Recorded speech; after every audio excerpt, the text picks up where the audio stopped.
August 14, 1944, 06:20 hours. Proving grounds outside Mély-le-Camp, German-occupied France. Hauptmann Friedrich Vogel stood beside the captured Sherman Firefly, its elongated 17-pounder barrel stretching nearly 20 feet forward, and felt something he hadn't experienced since 1941, genuine fear of an enemy weapon. The British tank sat silent in the morning mist, its dull olive paint chipped and scarred from combat. White Allied star half obliterated by German crosses, hastily painted over it. Vogel's hand rested on the warm metal of the turret, still radiating heat from its last battle 3 days ago near Falaise. Around him, 12 of Germany's most experienced Panzer commanders had gathered, summoned urgently from their units across Normandy. They'd been told only this: "Come see what's killing us." Before we continue with Hauptmann Vogel's incredible discovery, we need your help to keep these forgotten heroes alive. If you're already hooked by what you're hearing, hit that like button right now. It tells YouTube to share this with more people who care about real history. Subscribe to this channel so you never miss another story of courage and innovation from World War II. And here's something we love. Drop a comment below and tell us where you're watching from. Your country, your city.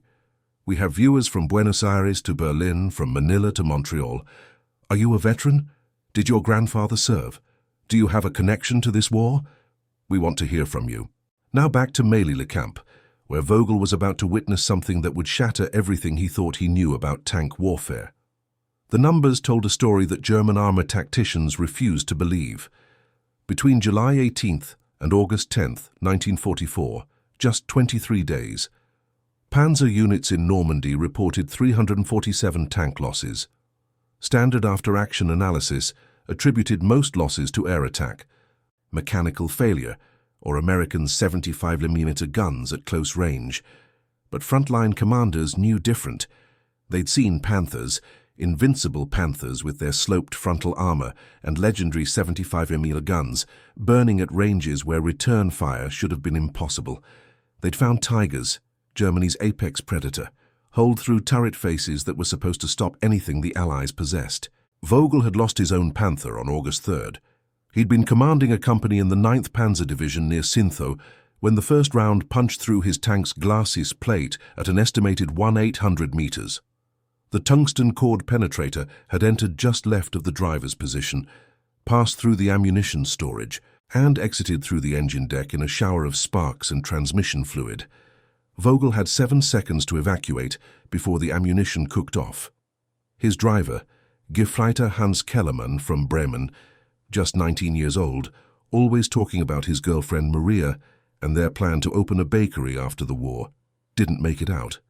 The explosion that followed lifted the 45-ton Panther 3 feet off the ground. Vogel never saw what hit them. One moment his tank was advancing in formation across open farmland. The next, Kellermann was screaming. The interior was filling with acrid smoke, and hydraulic fluid was spraying across the gun breech. The company lost 4 Panthers that afternoon, all at extreme range, all to an enemy they never positively identified. The kills came from a hedgerow too, 100 meters distant, far beyond the effective range of American 75mm Shermans, even beyond the engagement envelope of most German guns under field conditions. 3 days later, a reconnaissance troops from the 2nd Panzer Division captured an intact Sherman Firefly after its crew abandoned it during a hasty retreat near Potigny. The tank had thrown a track on a concealed log barrier and couldn't be recovered before German infantry overran the position. Unlike standard Shermans with their stubby 75mm guns, this one mounted something different, a massively elongated barrel that extended the tank's profile by nearly 6 feet. The British crew had tried to disable it with a thermite grenade down the barrel, but the charge had fizzled, leaving the gun mechanism intact. By midnight August 13th, the tank was on a flatbed truck heading to Mély-le-Camp. Oberst Dietrich von Sauken, commander of the proving ground, had assembled a firing demonstration that would have been routine 6 months earlier, but now carried the weight of desperation. Germany was losing the tank war in Normandy, not through inferior tactics or crew training. German tankers remained the best in the world, but through a weapons gap that OKW High Command refused to acknowledge.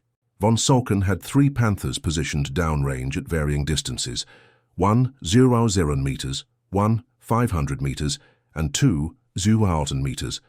All 3 were damaged vehicles recovered from recent battles, already combat losses, now serving their final purpose as targets. "Gentlemen," von Salken began, his voice carrying across the morning quiet, "what you are about to witness will not appear in any official report. It will not be discussed outside this facility, but you will return to your commands, knowing what we face." He paused, letting that sink in.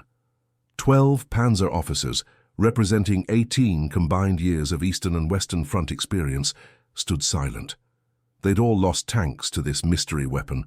Some had lost entire companies.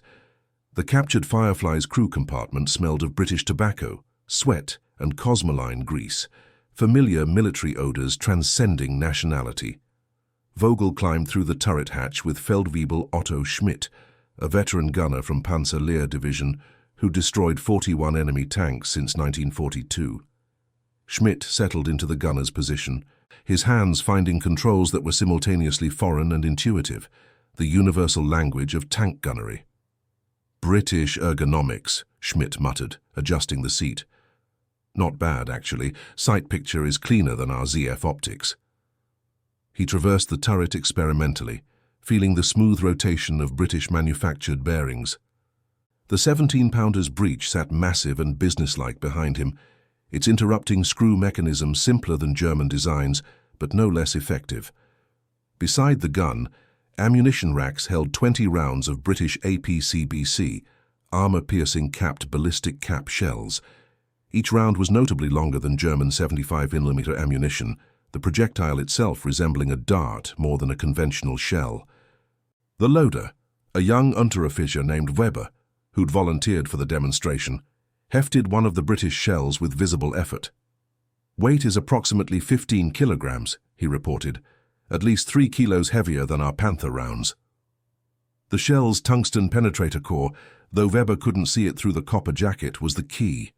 A dense, incredibly hard dart that maintained velocity and energy across distances that would cause conventional steel penetrators to tumble and lose effectiveness. At 06:45 hours, Schmidt acquired the first target, a Panther hull at 100 meters, positioned hull down in a revetment to simulate combat conditions. The morning sun was climbing behind them, providing ideal shooting light. Schmidt's voice came calm through the intercom. "Target acquired. Panther hull range 1000. "Fire when ready," von Salken ordered from his observation position. The 17-pounder's report was different from German guns, a sharper, higher-pitched crack that spoke of higher velocity and chamber pressure.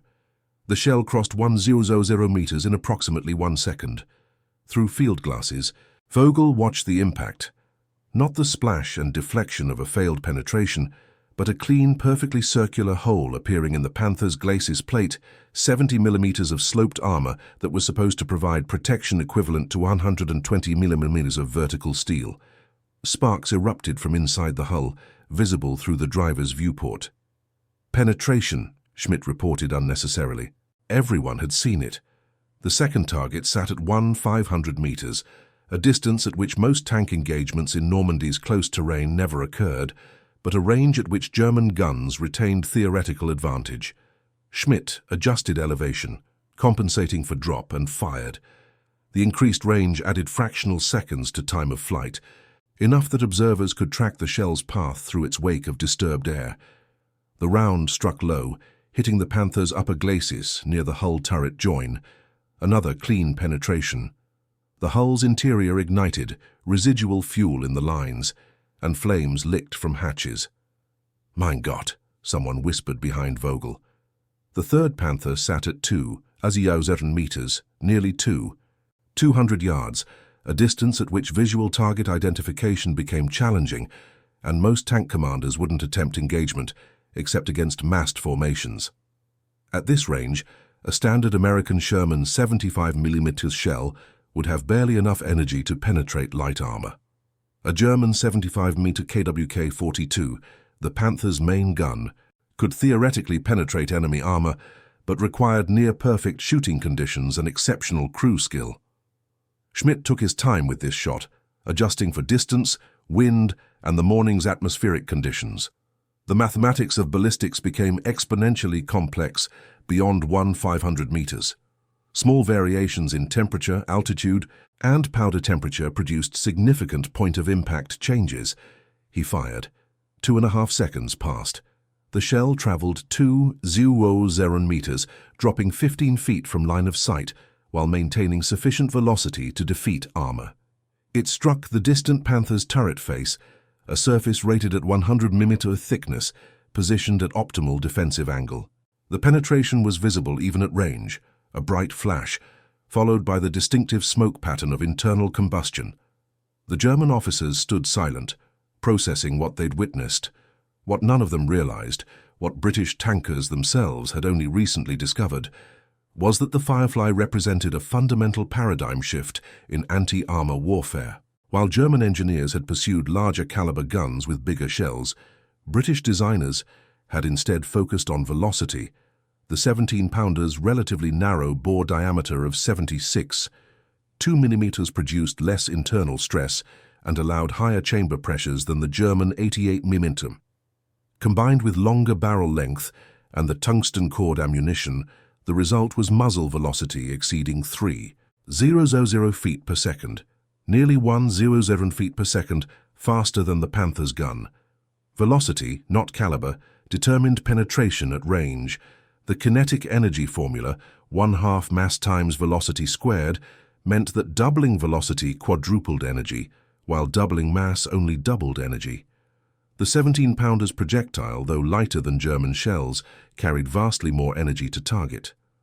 At 2,000 meters, where German rounds had lost substantial velocity to air resistance, the British tungsten dart retained enough energy to defeat any armor in the German infantry.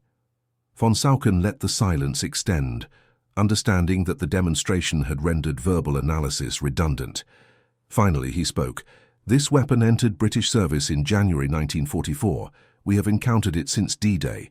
Current intelligence estimates British armoured units contain 1 Firefly per 4 tank troop, a 25% distribution. At this ratio, every British tank formation contains multiple platforms capable of destroying our heaviest armour at ranges exceeding our own effective engagement distance."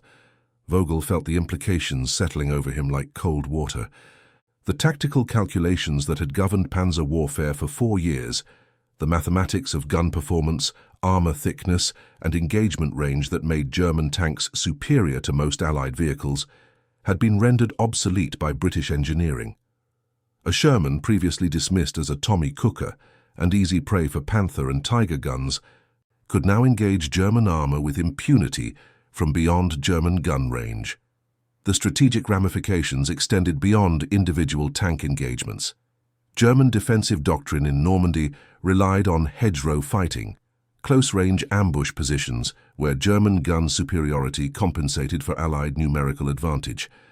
Fireflies destroyed this equation. British tactics evolved rapidly once commanders understood what they possessed. Fireflies hung back at 1/500 to 2,000 meters, providing overwatch while standard Shermans maneuvered forward. Any German tank that revealed its position to engage the forward Shermans immediately drew fire from the distant Fireflies, fire that could penetrate German armor, while German return fire fell short or lacked sufficient energy to defeat Sherman frontal armor at extreme range. Worse, the Firefly was visually difficult to distinguish from standard Shermans at combat ranges. British crews understood their vehicles were priority targets and took measures to disguise them, parking them behind standard Shermans during stationary periods, removing the barrel's distinctive muzzle brake, even painting false markings to mimic standard 75mm guns. German tank commanders, trained to prioritize the greatest threat, wasted precious first-round shooting opportunities on decoys, while Fireflies engaged with impunity. The captured tank at Meilly-le-Camp held additional secrets. German technical teams had 2 days to examine its internal mechanisms, finding design choices that frustrated their engineering sensibilities while grudgingly admitting their effectiveness. The 17-pounder installation was crude by German standards. The gun was too large for the Sherman's turret, requiring removal of the hull machine gun, reconfiguration of ammunition storage, and crew reduction from 5 to 4. The radio operator position was eliminated entirely. The loader worked in cramped conditions, contorting to access ready ammunition. But it worked. British designers had sacrificed comfort and internal volume for combat capability, making practical compromises that German over-engineering often rejected. The fire control system was basic: conventional telescopic sight, mechanical ballistic calculator, no range-finding beyond optical estimation, but adequate for the gun's flat trajectory. At 500 meters, the 17-pounder's drop was minimal, reducing aim point calculation complexity. The gun's accuracy, rather than sophisticated fire control, made it effective. The ammunition was the real revelation. German analysis of captured British APCBC rounds revealed tungsten content far exceeding German shell cores. Britain, with access to African tungsten mines and less industrial competition for exotic materials than Germany faced, could afford generous use of the strategic metal. Each 17-pounder penetrator contained approximately 5 kilograms of tungsten, while equivalent German rounds used perhaps 800 grams. The material advantage translated directly into battlefield performance. Hauptmann Vogel spent the afternoon inside the captured Firefly, familiarizing himself with its operation. He wanted to understand it not as an engineer but as a tactician, to think like a British tank commander and anticipate how Fireflies would be employed. He discovered that the gun's power came with limitations. The massive 17-pounder occupied so much turret volume that the gunner and commander were cramped, hampering rapid target acquisition in fluid combat. The gun's recoil, massive even by tank gun standards, required the tank to be stationary during firing. Attempting to shoot on the move was pointless. The recoil would throw off aim by meters, even at close range. These limitations suggested countermeasures. Fireflies were vulnerable during movement, less effective in meeting engagements where rapid reaction mattered more than range. They needed time to identify targets, halt and stabilize before shooting, perhaps 3 to 5 seconds under ideal conditions. German tactics could exploit this: rapid maneuver, refusing long-range engagement, forcing Fireflies into close terrain where their range advantage vanished and their crew limitations became liabilities. But theory and practice diverged sharply. The tactical changes required to counter Fireflies contradicted German armored doctrine. Panthers and Tigers were designed to fight at range, using superior optics and gun performance to destroy enemies before being engaged. Closing with Fireflies meant accepting casualties during approach. Sherman's 75mm guns might not penetrate Panther frontal armor, but they could damage tracks, periscopes, and barrel mechanisms. British tankers learned to shoot for mobility kills, immobilizing Panthers for Fireflies to finish at leisure. Von Saucken's final briefing came at 16:30 hours in a bunker beneath the Proving Ground headquarters. Maps of Normandy covered the walls, marked with colored pins showing German armored unit positions and recent contact reports. "You've seen what we face," he began without preamble. "Now we discuss what we do about it." The options were limited. Germany couldn't produce a comparable weapon on relevant timescale. The 80 mm Kukabe 43 mounted on Tiger II could match or exceed Firefly performance, but Tiger II production was measured in dozens per month, not hundreds. The standard Panthers 75mm KWK-42 couldn't be replaced without complete turret redesign. Tactical adaptation was the only viable response. "Immediate recommendations," von Saucken continued, "are being distributed to all armored formations in France. First, do not engage enemy armor at ranges exceeding 200 meters unless target is positively identified as standard Sherman. If engagement cannot be avoided, prioritize tanks with extended barrels. That's your Firefly. Second, use terrain to force close engagement. Hedgerows, forests, urban areas negate range advantage. Third, when possible, engage with artillery or anti-tank guns rather than tanks. An 80mm Pak 43 costs 40 EUR Reichsmarks and requires 6 crew. A Panther costs 120 0 Reichsmarks and requires 5 highly trained men. The gun is more expendable. The mathematics of attrition had turned against Germany. Pre-Normandy calculations assumed German armor could achieve favorable loss ratios through superior technology and crew training, one German tank for every 3 or 4 Allied vehicles. Fireflies disrupted this equation. British tankers no longer needed to close within 600 meters and hope for lucky shot placement. They could engage from safety using the same standoff tactics that had made German 88 mm guns legendary. Field reports from August 1944 confirmed the pattern. British armoured formations demonstrated increasing confidence, aggressively pushing into German defensive positions that previously would have inflicted prohibitive losses. German commanders attributed this to Allied air superiority or numerical advantage, but frontline officers recognized the real cause. Fireflies had eliminated German armor's psychological advantage. A Panther commander who'd felt invincible in July now scanned tree lines with dread, knowing that any long-range contact might end with 17-pounder tungsten penetrating his supposedly impenetrable armor.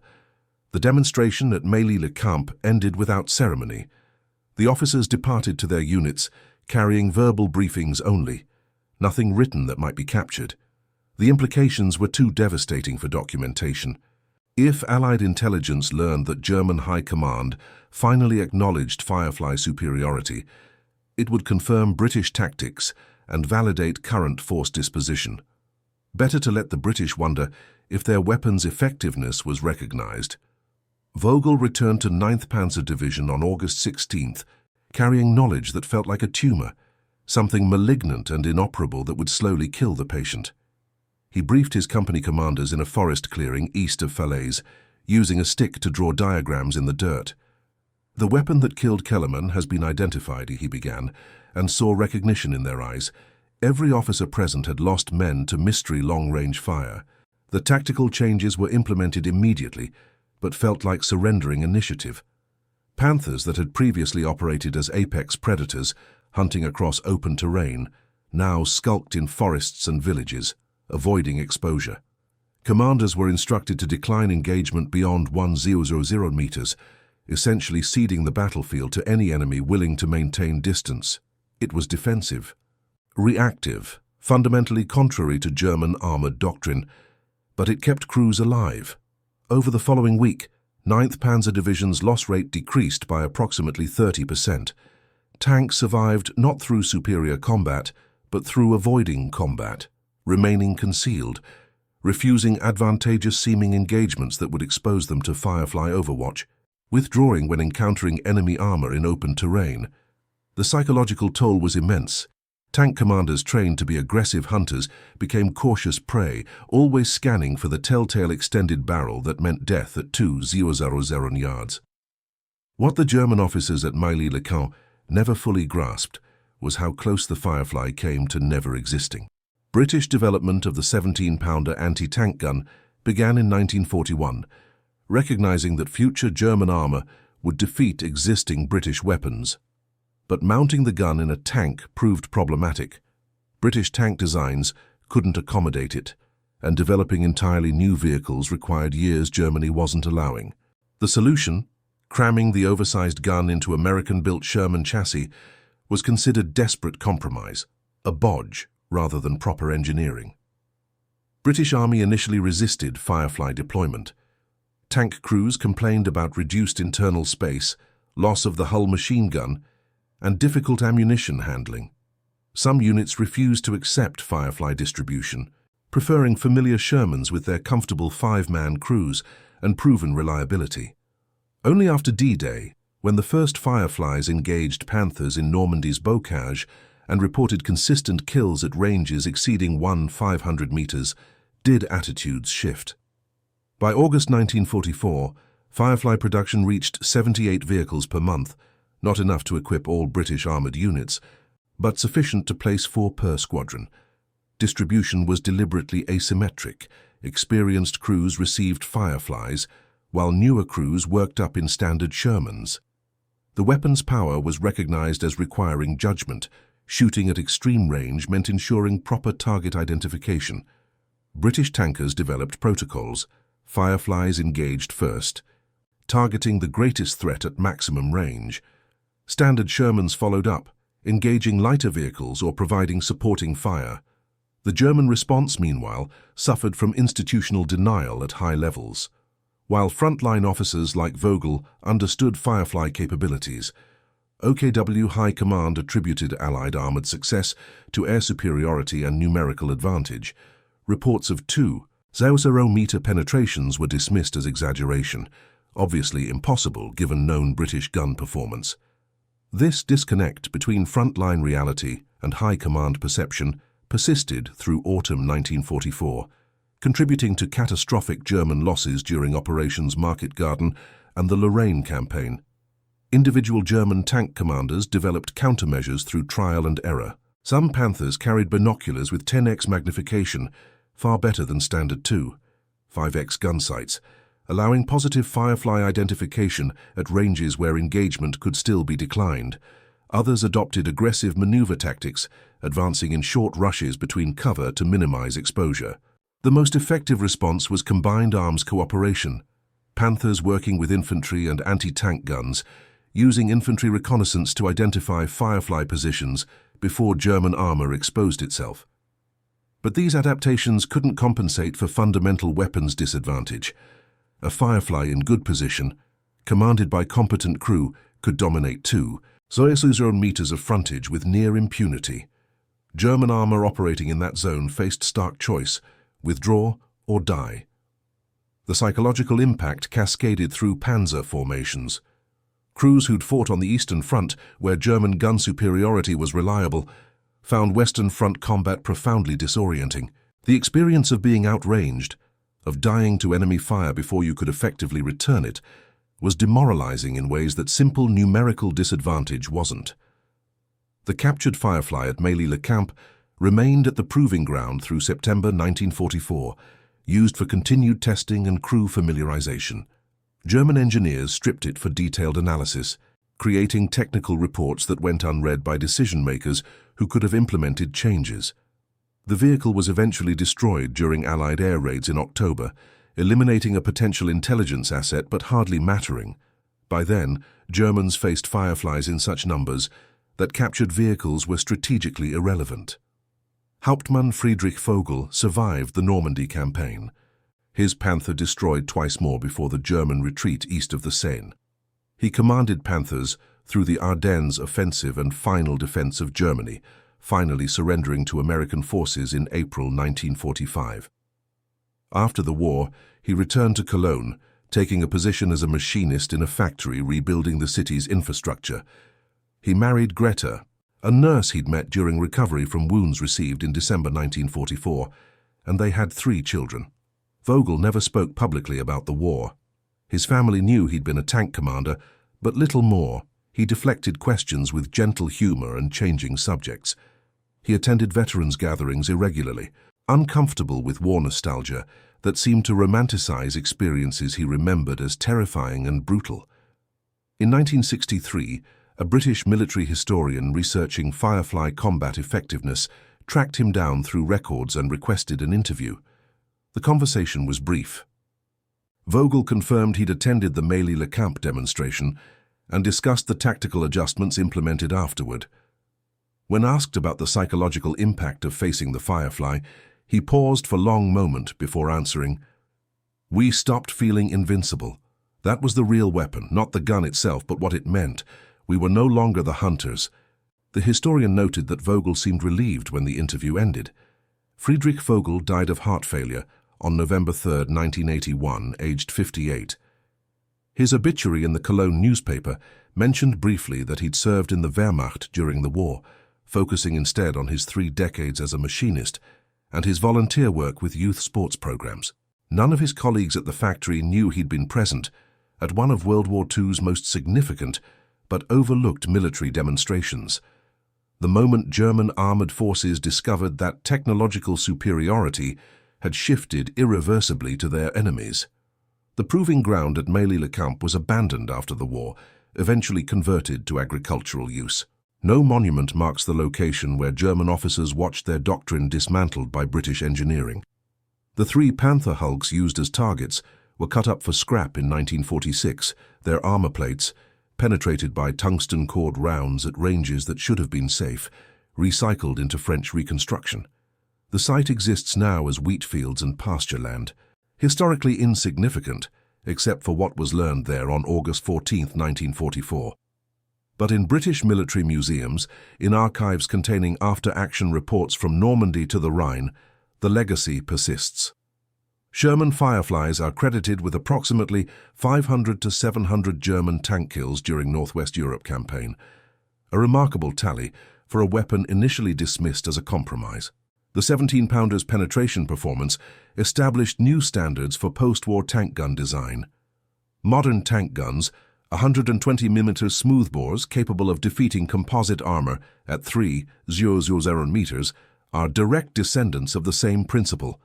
Velocity, not caliber, determines killing power. If this story moved you, hit that like button to help preserve these forgotten chapters of history.